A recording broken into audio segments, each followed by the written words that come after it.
bam, I want to try something. I want to do something a little different, a little new that I've never done before. This is going to be like a Kendall's advice for the working musician, or the wanting to be working musician, or just those who find this useful. What I'm going to talk about today is auditions and some experiences that I've had and what helped me land these gigs or not land these gigs, and what I've learned from not landing gigs. First off, when I was in college, I went to Musicians Institute, and they had what was called mock auditions for artists, and you would learn songs and then you'd perform, and they'd say you did good or you did bad, or etc.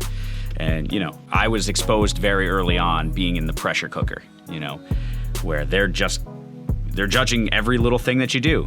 From there, I then transferred that knowledge to when I moved back to New York and working with artists there doing auditions. And they're not easy. I get it. You're under a lot of pressure, especially if you really want the gig, and they're judging you entirely. How you play your instrument, because this doesn't just apply to the drums, it plays the guitar or whatever else you play, is a representation of you, right? And you want to do the best that you can. That can get in your head and can be frightening. So some things that I do to prepare myself for auditions, for gigs like cover work, the Reign of Kindo, I'll use that as an example. But for cover gigs, what I did, I had to learn like 40 songs in like 2-3 days or something like that, and like 6 medleys and stuff. Instead of trying to memorize it all, because that's way too much stuff, I just wrote out little charts just so I didn't have to memorize, like specifically the medleys, right? You're talking like 10, 15 songs sometimes, even though they're just little short parts of it, tempo changes and just knowing what measure to change to those songs. Preparedness. Just bring the chart. Write a little chart of like, oh, this is a change here, this is a change here. Because memorizing it, you're just putting yourself under even more stress. And like, because how many times when it's time to play and your mind goes blank, right? We don't want that. I've had it happen where it's like, oh God, what am I supposed to do? My mind just totally goes blank because of the nerves, your adrenaline's up, and then now you feel everybody looking at you. Make a chart. Maybe it's a crazy figure and you do that. Okay, do a note for note type of thing, and that for that little figure or whatever. But, if you're a guitar player, write out the chords, and then how many bars it is. That's just something that you can do. They're not going to care that you bring charts. So, if necessary, write it out. Something else I like to do is what I did with the Reign of Kindo audition. I actually went and bought time at the rehearsal studio where the audition was taking place. I booked an hour. I think I had 5 days to learn 5 songs. And these are not easy songs. For anybody who's like Reign of Kindo fan knows that the songs are not easy. I had to learn Human Convention, which was the very first song that I learned by the band, which was, everybody knows, is just that and the kitchen sink. It's just like, here's everything that we know how to do. You have at it. Time signature changes and just, it's all over the place. So that's the very first song that I learned. And the first time I learned, I was like, oh crap.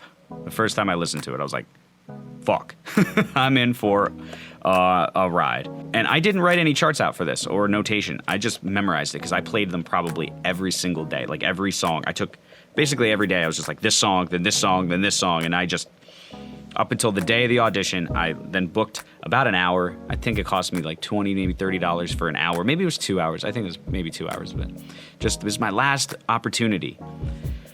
And something else I really like to do, which will hopefully make you more comfortable while you're in the audition, is talk to people, right? Talk to them. Get comfortable, like joke around. Don't be so stiff, Don't worry about what's gonna happen. You're not gonna play it perfect. Maybe you will. It's okay. Just try to have fun. Another thing that you'd wanna do and this is something that I've learned over the experiences that I've had, is I've been on auditions where it's like I'm so focused and not thinking about any of the other musicians, in case they do something different, or you're not really playing music. You're just trying to play the song, right? You're so into this versus what's going on around you and the musicians, because you're playing music with other people. So it's important to keep your ears open and your mind open while you're playing. And I know that's incredibly hard while you're doing an audition, but try your best. That really helped me a lot, because then you're joking around, you're able to like communicate. Oh, the piano player's doing a little run, maybe you can catch that or something, you know, and that's different from the album, and if the music allows for that. So you never know. Sometimes the band will be like, oh, we do it a little bit different. We're going to play the intro. It's only 8 bars versus 16 bars. Those are important things, because those will be little tests for you. So you need the mental acuity to be able to say, oh, I learned it this way, but I have to change it now. So what I've memorized or have written down is incorrect, and I have to be able to adjust on the fly. And like I said, you need the mental capacity to be able to do that. And if you're loaded up with anxiety and fear, you're gonna fail, So talk to people, be calm, be still, take deep breaths if you need to. Try to be as prepared for anything as possible. If there's certain sounds, if the songs have certain tones, represent those tones, right? I'll give a good example for one of the songs had a deep fat snare. So I got an extra snare drum and I put, a big donut on it, big fat snare drum, and just, so when that part of the song came, the guys were like, yes, that's the sound. That's what we're looking for. Do things that can help you stand out above the others, right? Because if you're doing what everybody else is doing, why should they choose you? So take all of those little things into consideration. Little details like that. Talking to the people, talking to the musicians, keeping your wherewithal, and representing the songs in the right way. Don't just be like, I'm going to play it my way because this is who I am. Well, that's not always the right way. If these songs have certain feels and certain sounds, you need to represent those, or you may or may not get the gig. So anyway, this was kind of ranty, but I hope you enjoy it. I'm going to do probably more of these as we go along. I just want to start talking and doing things and just trying stuff. So if you haven't already, check out my live streams, twitch.tv/candyboydrums if you're into that kind of thing, and come back to my channel and check out a lot of drum covers, and we're going to be doing a lot more of this content as well moving forward. So I love you all. Stay safe, everybody, and see you next time.